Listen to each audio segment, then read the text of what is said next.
Tanya nawak tadi, ndak solat. Yang solat baik dia tu tidak sempurna lagi amalnya ditolak galau. Tambah lagi yang tidak solat. Tu. Waalaikumsalam warahmatullahi. Oh. Waalaikumsalam warahmatullahi. Dalam kitab Iqna tertulis, fal fardu imatruku sahwan layan nubu ay layakumu anhu min sunnatis salati bal hukmuhu annahu izzakarahu qabla salami atabihi.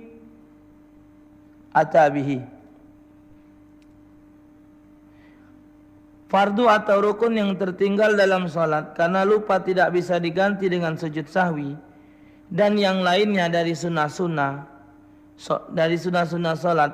Tetapi hukumnya bahwa jika ingatnya sebelum salam, maka wajib mendatangkan dengan rukun yang tertinggal tadi. Gimana cara mendatangkan itu tadi? Misal salat zuhur pas sujud akhir ingat ruku, di rakaat kedua tertinggal, apa langsung kembali ke ruku atau berdiri dulu? Jadi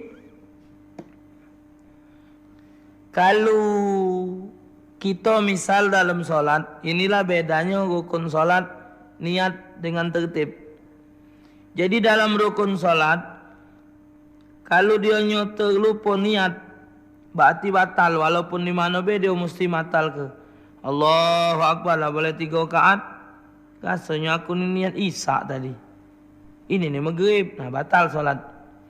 Namun kalau dia balik cerita ini terlupa, terlewat satu rukun, dia ingat pada rukun satunya, hendaklah dia kembali menyempurnakan geraknya atau menghilangkan rakaatnya.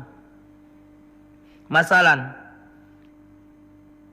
bi ni'mati rabbika fahaddits, Allahu Akbar, dia langsung sujud. Idak ruku, idak intidal. Dari sujud ingat. Nah, ngapa idak ruku, idak intidal ini? Maka hendaklah dia apa di sini sebut? Annahu izzakarahu qabla salami atabihi. Jadi hendaklah dia kembali berdiri. Nah, karena dia ni bukan pada tempatnya, maka dia tidak pakai takbir. Berangkat be. Berangkat, tamaknina, ruku, Allahu Akbar, Sami Allahu liman hamidah, Allahu Akbar. Di sini ditanya, misal salat zuhur pas sujud akhir, ingat ruku di rakaat kedua tertinggal, apa langsung kembali ke ruku atau berdiri? Kalau dia sudah terliwat, kan ini misal salat pas sujud akhir, ingat rukuk di rakaat kedua tertinggal, berarti kurang rakaat awak tu. Siapa ini? Oh, Hakim Al-Kab. Kurang. Mak mana caranya? Atabihi. Atabihi tadi kalau dia ingat dari sujud, naik. Atau pada tempat baca naik. Ini sudah di rakaat terakhir, baru teringat di dua tadi tak rukuk.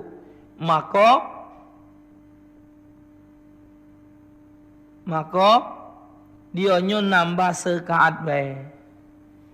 Karena di rakaat kedua kan tidak rukuk, kecuali di rakaat kedua, rakaat ketiga tidak rukuk, kalau berarti dia nambah 2 rakaat. Karena dia siko ini tadi kurang rukunnya, maka ketika waktu tahiyat sujud tahiyat akhir, berangkat pula Allahu Akbar, nambah serakaat. Dianggap rakaat ini tak kata hilang. Setelah tahiyat jangan lupa sahwi. Karena sahwi itu untuk menyempurnakan keraguan dalam solat. Itu jawabannya, wallahu a'lam bishawab. Al-Kab kan asatiz banyak. Coba tanya dengan asatiz lain. Ustaz Mandung, tanya Ustaz Alwi, Ustaz Rahman, Habsyi, tanya ya. Disamakan pemahaman anak macam itu. Kata Ustaz A, banyak-banyak. Paling tidak taufik punya guru 3. Dua sama sikok lain, dua sama sikok lain. Jadi tempat bertanya tu banyak. Cuma nanya dengan yang ahlinya. Artinya yang memang ahli fikih, memang menguasai, memahami hal itu. Ustaz Alwi, Ustaz Mandung, ustaz-ustaz yang lain lah. Banyak Kalau di Rubat, tanya Ustazah Aminah, tanya ustazah-ustazah yang lain, tanya Ustazah Aluya, ditanya yang faham-faham. Tak apa banyak-banyak bertanya. Bagus untuk nambah keyakinan. Allahumma ya Rabb. Ana ngeceramah tak boleh umroh kalau belum haji, apa benar? Ini kan pendapat. Dalam riwayat Rasulullah umroh dulu baru haji. Cuman ada Al-Quran wa atimul hajja wal umrata lillah.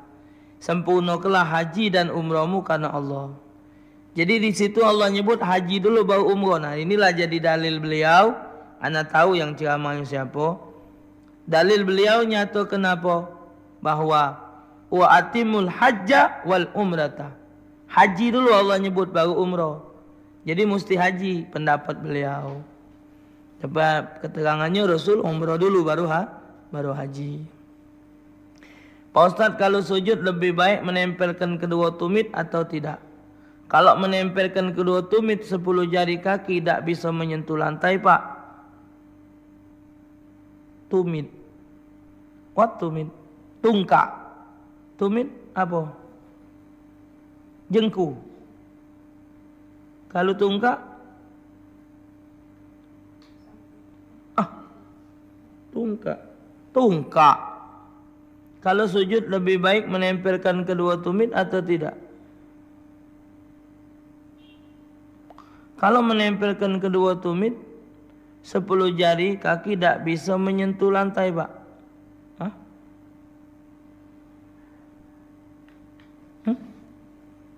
Tumit, dengkul, tungkak, menempelkan kedua tumit atau tidak? Sujud.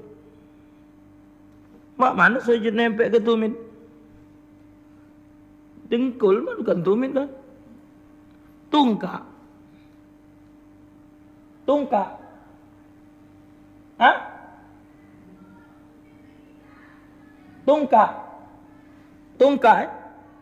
Nah, ini dah kati lah sujud nempel ke tungkak. Laju terkurang bakul. A'dha'us sujud sab'atun dalam Safinah. Anggota sujud 7, al-jabhatu, kening. Wa butunul kafain, 2 perut tangan. Jadi tangan tu mesti tempel ke.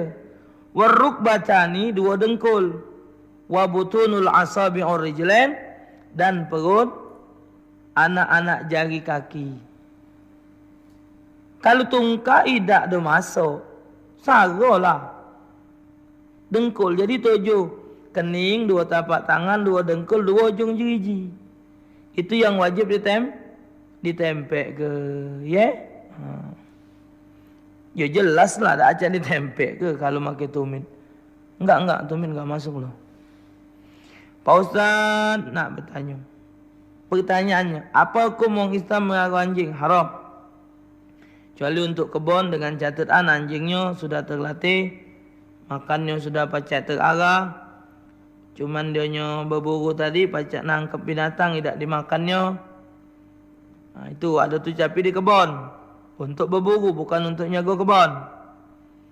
Karena dalam hadis siapa yang melihara anjing sehari 1000 kebaikan Allah angkat dari rumahnya. Memelihara anjing karena wilayah banyak hewan pemakan tumbuhan, babi. Artinya kan untuk nyaga kebun.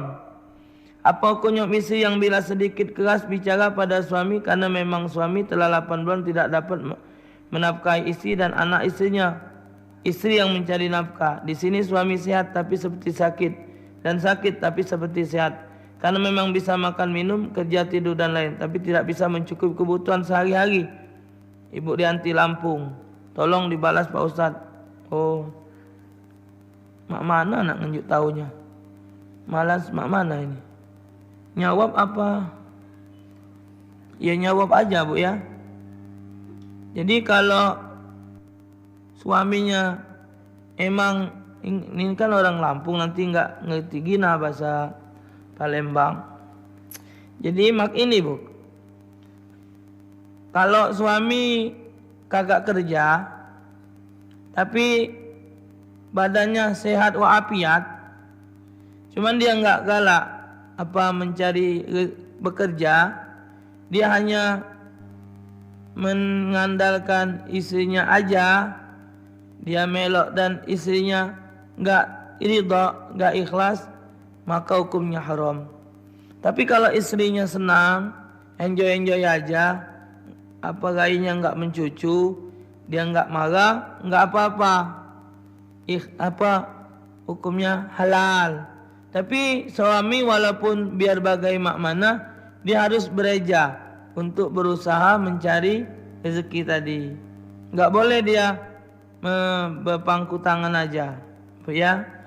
Kalau dia sudah keluar rumah, dia sudah bereja mencari rezeki, tapi nggak dapat juga, artinya dia sudah ada usaha.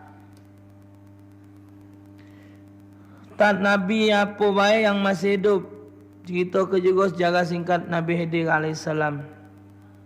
Nabi Isa, Nabi Allah Khidir, Nabi Allah Idris, Nabi Allah Ilyas.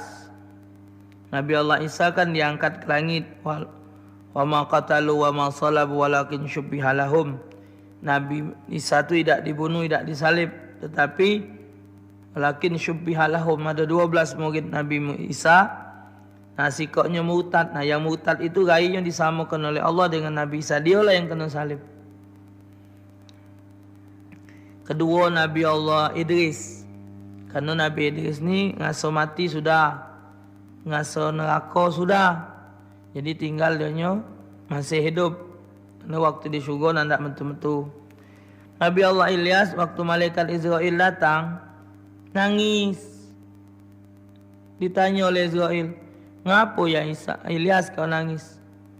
Ya Israel, ngapo kau takut mati apa? Tidak, ngapo? Aku nangis ya Israel, karena apabila aku meninggal, aku dah acak lagi maca zikir, dah acak lagi ibadat. Karena orang sudah meninggal tu tidak lagi ibadat, tak lagi zikir. Akhirnya malaikat Israel melapor kepada Allah Ta'ala, dijawab dari hadirat Allah, karena dia minta dipanjang, nak panjang umur, karena nak zikir ingat kepada aku, biarlah panjang kalau umurnya. Kaget dia meninggal. Tuh, Nabi Allah Khidir ini adalah panglima daripada Raja Zulfikar, Raja Zulkarnain, bukan Diki Zulkarnain. Zaman Nabi Allah, sebelum Nabi Allah Musa alaihissalam. Nabi Allah Khidir ini sebagai panglimanya. Nabi Allah Khidir ini bermisan dengan Raja Zulkarnain. Tapi dengan izin Allah, Raja Zulkarnain ini berkawan dengan sikap malaikat, sehingga dia nanya, ya malaikat, adalah satu amalan yang pacak manjang ke umur. Jawab oleh malaikat ini bahawa Allah telah menjadikan ma'ul hayat, air kehidupan. Barang siapa yang meminum banyung itu, maka dia akan dipanjangkan umurnya. Sudah kalau macam itu, malaikat munajat kepada Allah, tanya di mana. Ditunjukkanlah tempatnya di arah sana, di tempat di pegunungan, tempat yang gelap. Okey, kita berangkat. Akhirnya digawaklah bala tentara dalam masa 12 tahun mencari-cari, sehingga masuk juga gunung itu, tempat itu gelap gulita, tak katik sinar. Mencari ma'ul hayat, air kehidupan tadi. Dicari, akhirnya dengan izin Allah turun ilham kepada Nabi Allah Khidir bahawa yang ditunjuk oleh Allah untuk hidup itu Nabi Allah Khidir alaihissalam. Tempatnya di mana?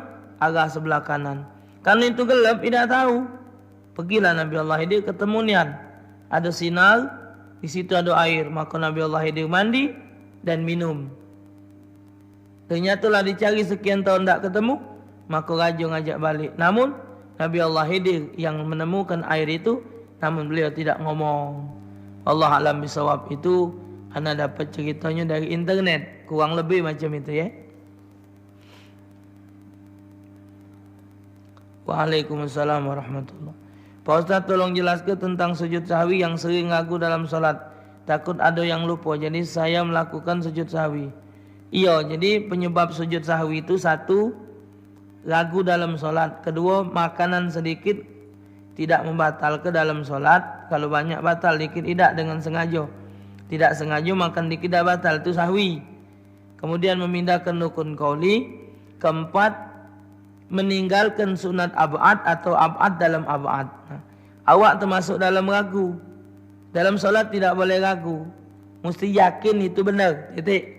Kalau ada ragu dia sahwi. Macam pertanyaan yang Harim Al-Kab tadi.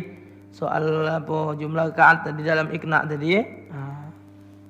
Sujud sahwi itu 2 kali sujud dilakukan oleh Rasulullah setelah tahiyat akhir sebelum salam. Apa hukumnya uang hasil kejahatan yang disita digunakan untuk bangun jalan? Tak apa-apa. Untuk jalan, tak apa-apa.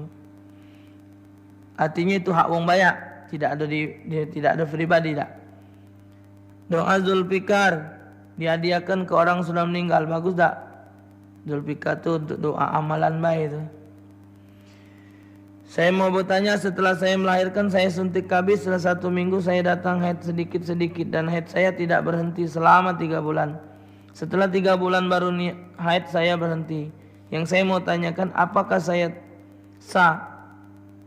telah berdosa karena menyebabkan tidak menjalankan salat selama 3 bulan? Dan apakah saya berdosa melayani suami?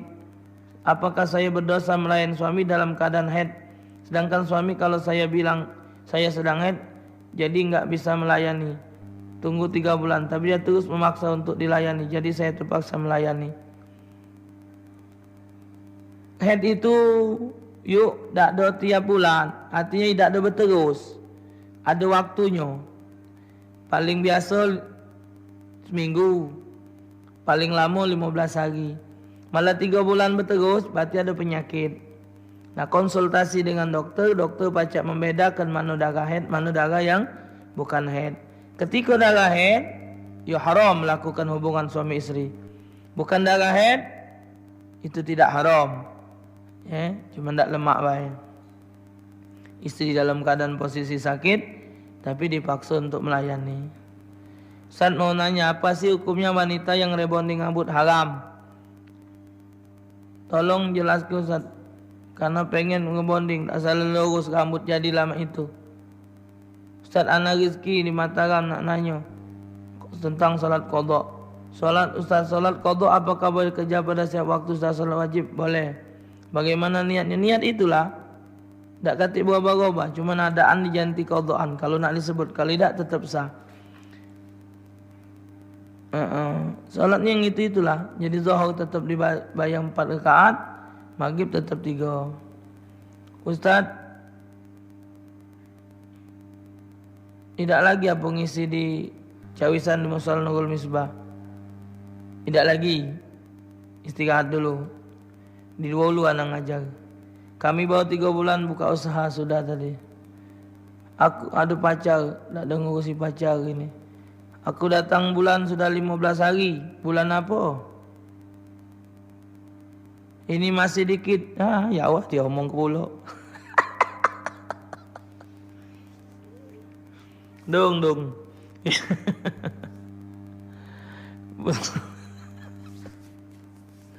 Aku galak ketawa nih betina nih galak umat inilah. Ngomong baju aku datang bulan 15 hari. Itu mak mana solat itu ini masih dikit. Ini masih dikit jadilah daripada katik. Cepedak manangko daripada beado. Pak Nena aku nak solat. Apa harus mandi wajib siap nak solat? Sebab nanya tak teratur ke sudah mandi wajib pagi solat zuhur, asar waktu nak solat maghrib ada lagi apa boleh mandi lagi terus. Kalau lah 15 hari masih keluar 16 harinya mandi wajib. Walaupun keluarnya banyak tidak dikit-dikit, caranya setiap nak solat bercewok tutup. Walaupun dalam solat itu dia keluar hukumnya sah. Namun setiap nak solat dia harus bercewok, berbersih, ditutupnya jangan sampai darahnya kena pakaian solat. kemudian dia ambil wudu, lakukan solat. Itu namanya istihadah. Kalau lah lebih dari 15 hari, itu namanya darah istihadah. Pak Ustadz, saya cuma minta tolong sama radio. Saya diulang kalau Pak Ustadz berhalangan hadir, putarkan rekaman tentang toharo atau bersuci atau tentang solat. Oh ya. Ustadz, kalau mencium foto wong bukan muhrim berdosa tak? Kan caca kan? Pukawi nak dicium gambar. Dah. Ditabung nak nanya, dulu aku hamil di luar nikah. Waktu kehamilanku 4 bulan, aku menikah. Apakah anak aku tu sah Ustaz?